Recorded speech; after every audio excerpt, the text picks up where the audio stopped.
Morning, Redemption Hill.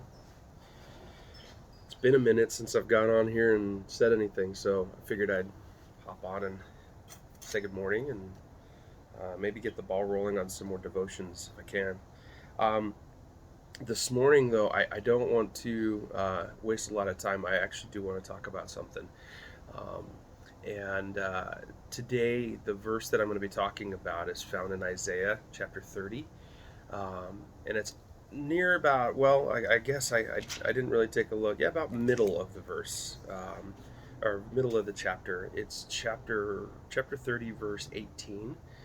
And you know, right now, I mean, a lot of things that we're trying to talk about and minister to are just kind of about how to navigate life, what we're doing, how we're talking to people, how we engage with our neighbors, how do we love other human beings on earth, and as well, to the signs and wonders about whatever is going to come next. And I was in a conversation yesterday talking about how um, you know 2020, people have just kind of said, can we just get it over with, can we be finished with it, and can we do us a favor and can we just switch it from not just 2020, just skip 2021 as well, because they think that 2021 used that way sounds like 2021. So it won over the top of us. And so WON. I thought that was kind of an interesting situation to be like, man, am I that defeated? I mean, like, I don't think that I am. I don't think that, the majority of us aren't going to be that way. However, it's a way of thinking to go, man, I mean, is it really that bad? I mean, some days I'd say probably it feels that bad to where I'm like, man, dude, this year is winning way too much over my life, and I don't want to do that. I don't want to have that be what I'm dealing with. And so, um, this verse is on the heels of a bunch of different verses talking about Israel and what Israel is doing and how they are behaving, and that there's a Pharaoh that's come to power in a very small part of the nation, um, but a very very strong, powerful Pharaoh that that the Israelites have put their trust in, gone to the Pharaoh for refuge, have asked for their allegiance or gone to their allegiance to that Pharaoh, as opposed to God's protection and God's honor and God's glory. And so that's kind of irritating God. In essence, I mean, the verse, the whole chapter is called "Woe to the obstinate nation." It's meaning that, hey guys, you are stubbornly disregarding who I am and what I have done for you. Now, the thing that I think I want to mention is that after all of this stuff, after everything is all said and done, the things, I mean, it talks about this. It's weird. It says, to those who carry out plans that are not mine, forming an alliance but not by my spirit, heaping sin upon sin. Now, I'm not one to sit here and go like, man, this is where we are today. We're exactly in the same spot. I don't think so.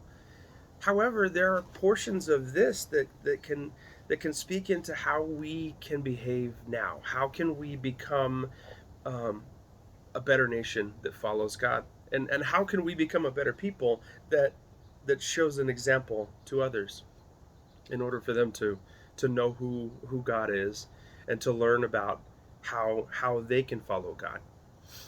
The best part about this, and this is why this chapter stood out to me so much, is around 18 the whole chapter shifts, and it says this. It says, you know, a thousand. I mean, 17. I'm going to back up. 1,000 will flee at the threat of one. At the threat of five, you will all flee away till you are left like a flagstaff on a mountaintop, like a banner on a hill. Just one. Yet the Lord longs to be gracious to you. Have you ever think about how we want to do something so much? We desire with every part of us, every fiber of our being, to do something, to win something, to love something. It's people in our life that are that precious to us. That's what it's talking about there.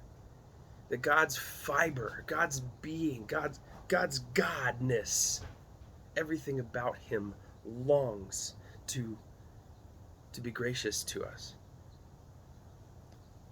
I think that's hard to rest in right now, I feel like, because you know, it feels like 2021, and we've all just kind of, we're riding out the rest of the storm and just waiting to see what else is going to happen. The year isn't over, but we are. And God is saying right here, guys, don't trust Pharaoh. Don't trust your leaders, your government alliance. Pray for them, definitely. But that is not where I put my trust and my heart and my love, my everything. I don't lean on that so that that's the only thing that holds my life together. Is something that ultimately, probably a year earlier, defeated everything around me in order to have that power. God doesn't change. His desire is indefinitely gracious, longing. He takes pleasure and joy in the pursuit of me, of you. And so that's just something I want you guys to just rest on. Is maybe work's tough. Maybe pandemic stuff is still fun. I don't know. Maybe somebody's sick. Maybe there's health concerns. Maybe there's family that has passed away. Maybe just overall, life isn't as great as you would hope it to be. And in that moment, don't turn to the government, don't turn to the leadership, don't turn to that, but turn to God, because he longs to be gracious to you. The rest of those verses, I mean, for the Lord is a God of justice. Blessed are all who wait for him. Therefore, he will rise up to show you compassion. Lean in on him, because he's waiting and he's hoping and he wants that. His greatest desire is that you desire him. I hope you guys have a blessed week. Have a good one. Blessings.